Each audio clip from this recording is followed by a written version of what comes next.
Welcome to Burlap Teachers. Enjoy the video. You start by importing your footage and placing it on a timeline that matches resolution and frame rate. Once done, select the clip or add an adjustment layer above clips so your color work stays non-destructive. Open Window Lumetri Color. You need basic correction first to fix white balance and exposure. This makes later color moves predictable. Make small adjustments to temperature, tint, exposure, and contrast. These initial fixes give you a clean base for adding a color filter and preserve highlight and shadow detail. Now build the actual color filter. You can pick a look in the Creative tab and lower intensity to taste. That's fast and consistent. For more control, use RGB curves and color wheels to shift highlights, midtones, and shadows. This sculpts mood without crushing detail.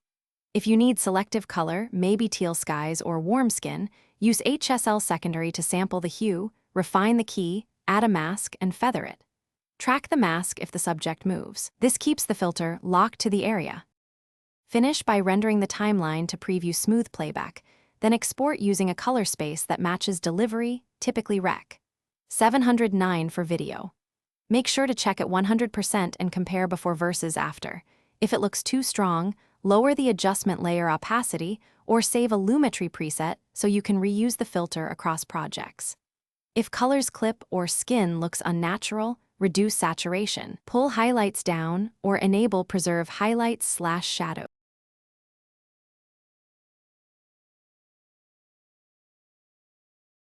Thanks for watching. Consider subscribing if this video helped you.